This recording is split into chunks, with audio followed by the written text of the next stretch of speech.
Doing something a little different today. I actually got this recommendation or suggestion from a viewer.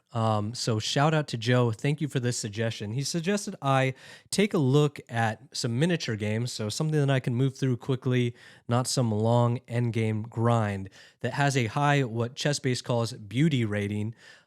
Beauty is obviously very subjective, but in the world of chess, that lends itself to a lot of tactical motifs. So we're going to go with short games with a lot of tactics crammed in. And this game in particular, I really like because it's an opening that I play myself. So this is the Sicilian Alapin.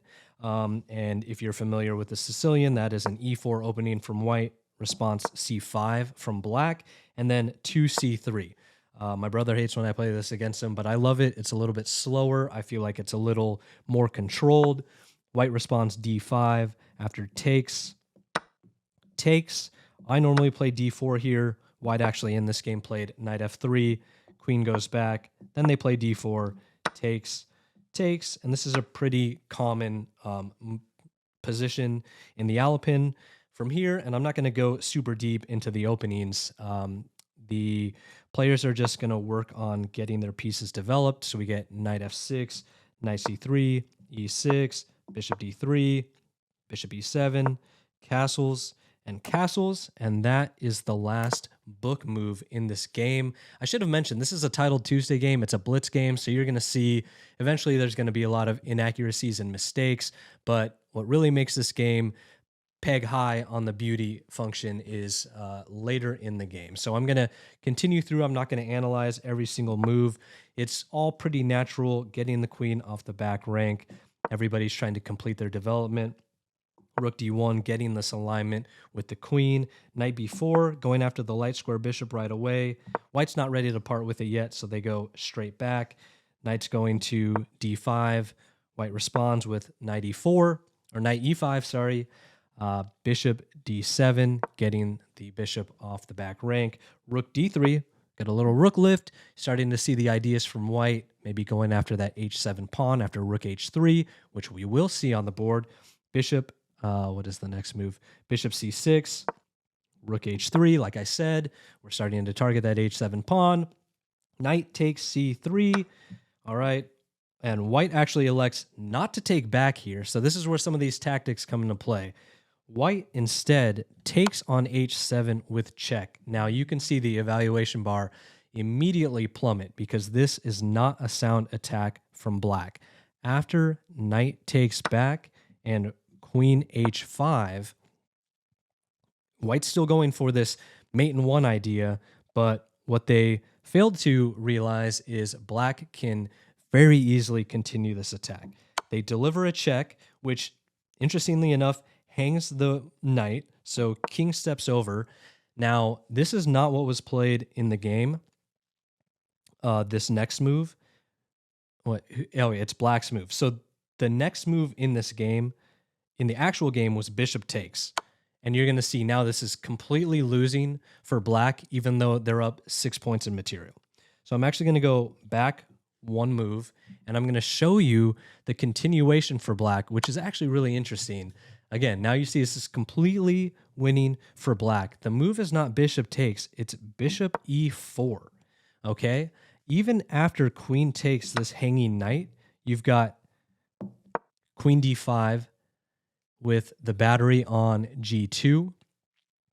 Even if white responds appropriately with f3, you have bishop f5,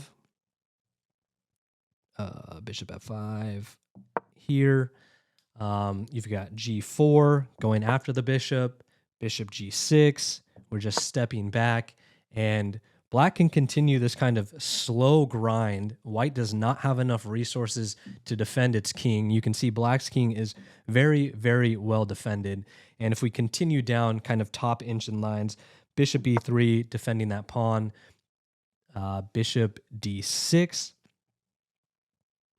going after that knight, and that knight has nothing to do but taking, f takes, and this is becoming a very difficult defense for white.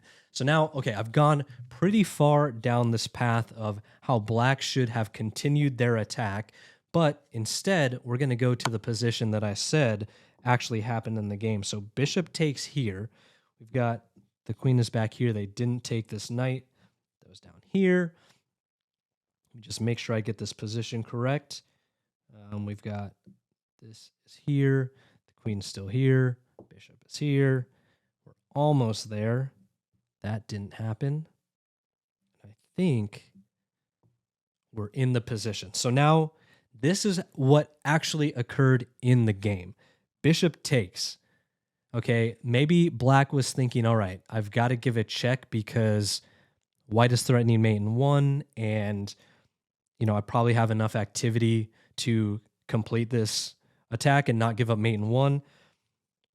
White takes. That's forced. Queen gives a check. Again, trying to avoid the mate in 1 idea. Let me scroll down and make sure I can see the proper moves. F3, this is the critical move from white. This stops everything in its path. There's nothing that black can do here to avoid a mate except for taking on F3 with the queen. So the best move for black in this position is queen takes F3, giving up the queen. Otherwise, you're just going to have this mate in 1 idea. What actually happened on the board was bishop H4, interrupting the connection between the queen and the rook, so they can't play queen takes with mate. Rook takes, pretty calm. The next move is rook FC8, and the move here is not queen takes H7. If you want to pause the video and try and see what the mate is, it's a pretty nice mate, but actually it's queen takes F7, forcing that queen into the corner, and we get this nice knight G6 mate, pinning that king in the corner. So super fun game. A lot of great tactics there at the end. You can see that evaluation bar swing, which is super fun to see.